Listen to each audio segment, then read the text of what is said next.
Assalamualaikum warahmatullahi wabarakatuh. Selamat siang Sobat Tani, selamat berjumpa kembali dengan kami di channel YouTube kami Oma Tani, tempat singgah para petani.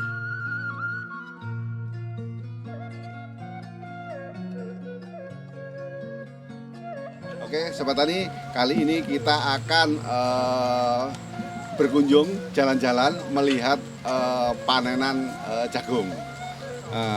Cuman kali ini kita tidak membahas tentang tanamannya, karena kali ini kita akan menyajikan sebuah yang spesial tentang wiwitan.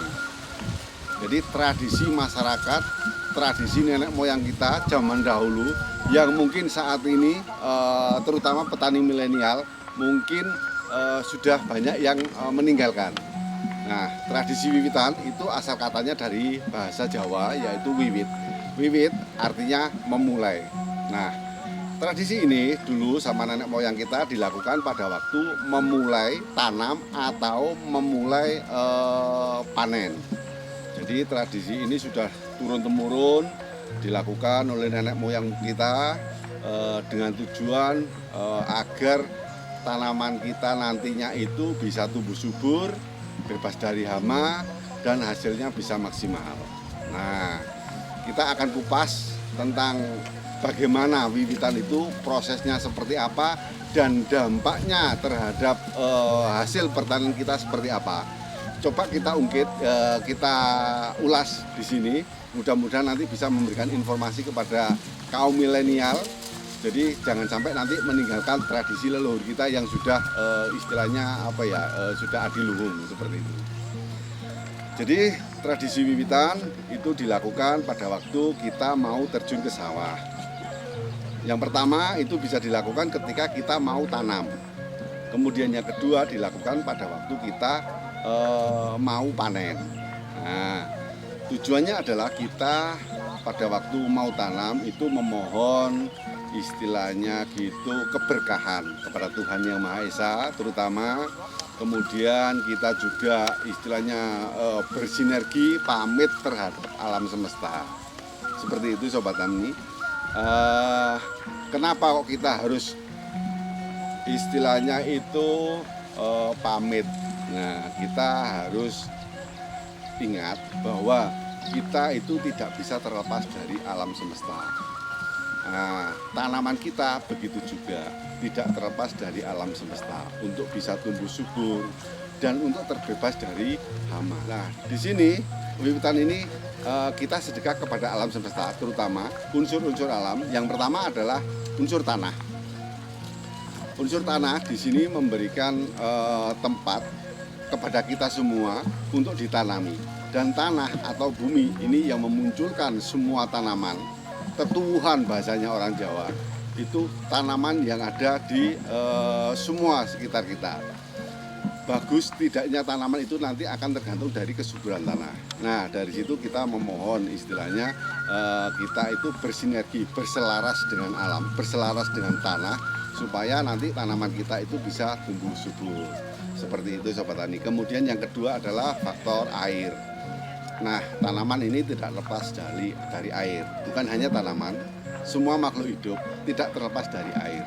Makanya kita juga harus istilahnya berbaik-baik, berkomunikasi dengan air supaya air itu bisa memberikan kehidupan yang lebih baik.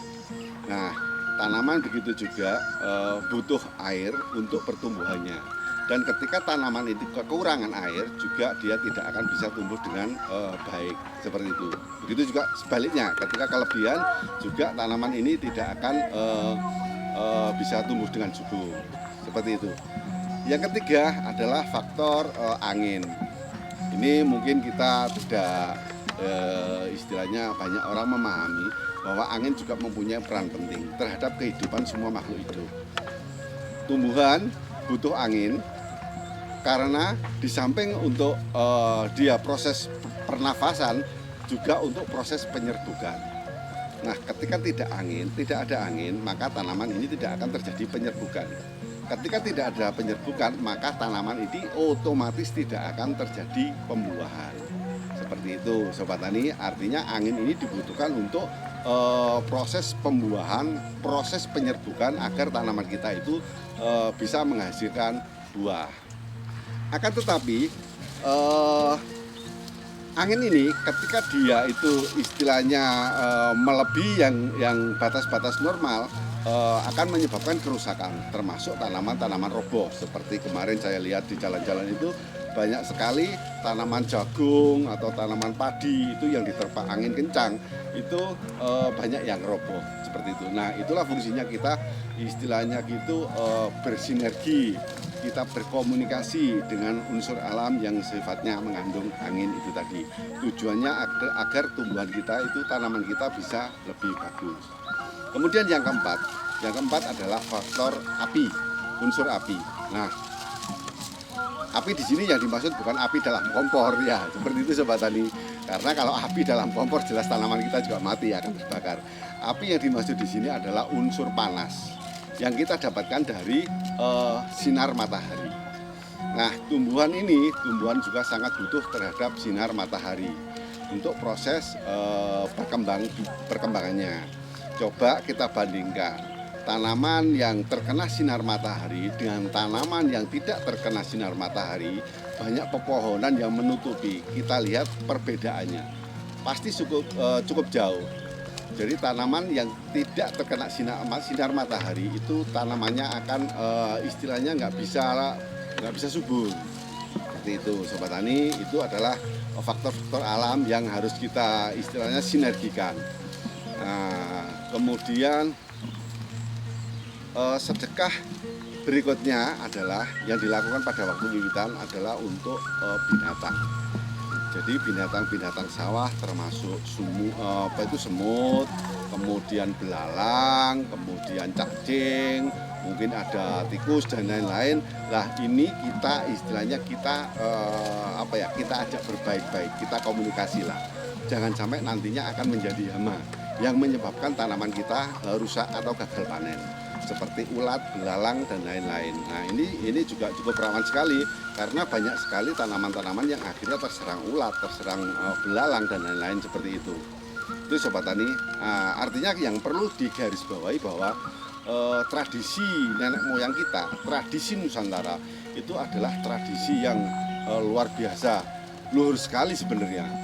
Cara mengajarkan kita itu bukan hanya berbaik hati kepada manusia, bukan hanya berbaik hati kepada sesama makhluk, sesama manusia, tapi juga kepada sesama makhluk, semua kehidupan, termasuk dari unsur air, api, bumi, angin, dan termasuk binatang-binatang yang ada di sekitar kita. Nah, itulah tujuannya. Semoga nanti sobat petani, terutama kaum milenial saat ini mungkin belum istilahnya belum tahu, atau mungkin sekarang sudah banyak yang meninggalkan. Coba kita uri-uri budaya kita, budaya Nusantara, karena budaya ini budaya yang adiluhung. Jangan sampai nanti itu malah hilang, tergerus oleh zaman. Seperti itu Sobat Tani.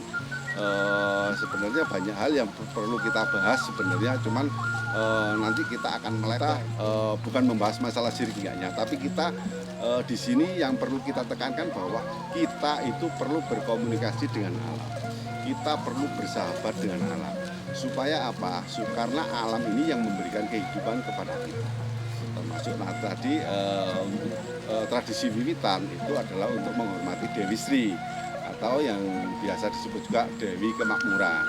Artinya kita berharap di sini bahwa kita mendapatkan kemakmuran dari apa yang kita tanam di lahan. Seperti itu Sobat Tani.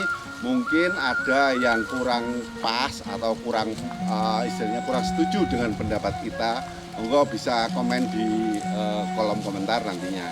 Tapi kita tidak membahas tentang istilahnya suatu agama atau sesuatu yang melebar ke syirik dan lain-lain. Kita mengaitkan dengan tradisi budaya leluhur kita dengan pertanian kita supaya hasilnya maksimal dan lebih berkah.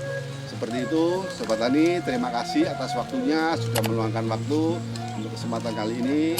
Terima kasih. Wassalamualaikum warahmatullahi wabarakatuh. Salam pejuang pangan dunia.